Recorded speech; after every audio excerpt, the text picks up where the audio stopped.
And this most recent event that's catching a lot of fanfare in our industry is that you have a federal judge that has come in and said, look, Breaking news that came out in the last couple of days. and this most Hey guys, welcome to another episode of Deep Dive. I'm here with the amazing, the wonderful, but in relaxation mode, the vacationing Edie Edens. hello. And my name's Darshan Kulkarni.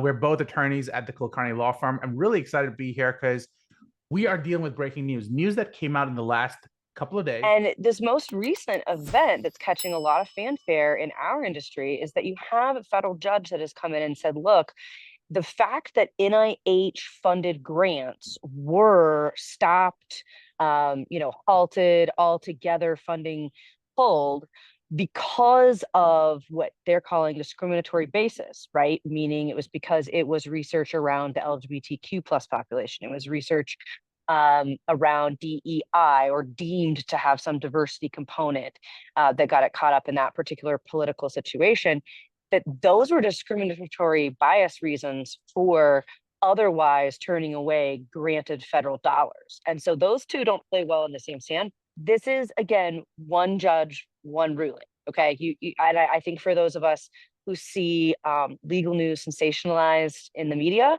we don't always get the full picture of what does this mean? Is this final? Could this be appealed? Is this a done deal? And the answer to that is it's not. This is one step in a positive direction for those who feel that the NIH funding should not have been halted and should be returned and should be restarted. But it is not a done deal. Wednesday at 5 p.m. of this week, going to have appeals lodged by the current administration that will slow that process. And then there will be several more steps that we have to go through. So some news, but not something that I, like I said, leaped out of my chair and went, oh my gosh, over, because I think we're not done adjudicating this. What do you think, Darshan? Two different responses. One, if the president wanted to change the basis, he or she could try to attribute it to a different reason. For example, saying that it's based on budget, based on priorities, not based on the audience. That could be one direction. The other thing that came out to me is, what does this mean with for the federal government from an overall perspective, which is overall they've been saying that if you deny options and opportunities to people who are LGBTQ or women or otherwise, Right. We will consider that to be a discriminatory basis. The federal government was taking the other route and saying, look, this also includes white men. And you know what? Let's be clear. That should include white men. And like, no one should be discriminated against for any reason. That's okay overall. But I think that the part that's going to become interesting is federal government is going to enforce primarily based on targeting off of white men. Will that itself suffer from constitutional problems if this ruling actually continues to stand? I don't know where that'll take us. What do you think the implications are on clinical research? Enjoying our content? We'd love to hear more. Please like, comment, share, and find more. I mean, immediately, I think you do have some optimism in the industry, which is much needed at this point, right? Feeling like, at least from some perspectives, that a right has been wronged, or that the story might not be over. And I think you have to break that down. At least for me, it's easy to break into two buckets. I recognize these are joint buckets for many. And that is, one is the discrimination against these specific communities, right, of patients. And then the other bucket is NIH funding being rescinded as a whole, being yanked back as a whole, right, which is something that's happening across the board for a variety of reasons. And so I think you're going to have folks in both camps who are happy about this.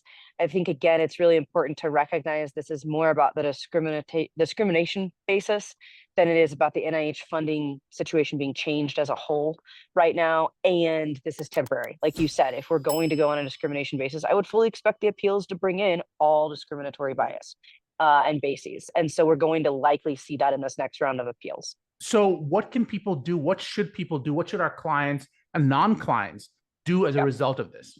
I would stay the course. I would not suddenly change your operations based on the idea that you're going to receive your funding back. If you are seeing any movement toward receiving your funding back, I would still keep that in almost a shell account and not count on that funding staying with you at this time. That's if you even get it. And I don't want folks to make significant changes operationally or financially thinking that they've, closed a gap that might open right back up. Find related podcasts below. I agree with you. I think it's one court, one decision. I don't know where it'll go. Having said that, you know what? There's a little bit more room where there wasn't any before. The pendulum swings back and forth, and we're just exploring where that pendulum is right now. Absolutely. I think that overall funding to science and to research has been cut significantly under the Big Beautiful Bill, which is really weird to call the Big Beautiful Bill because it's a law now. But we're going to get into that on a second podcast. I was going to say I guess then that got me out of my chair.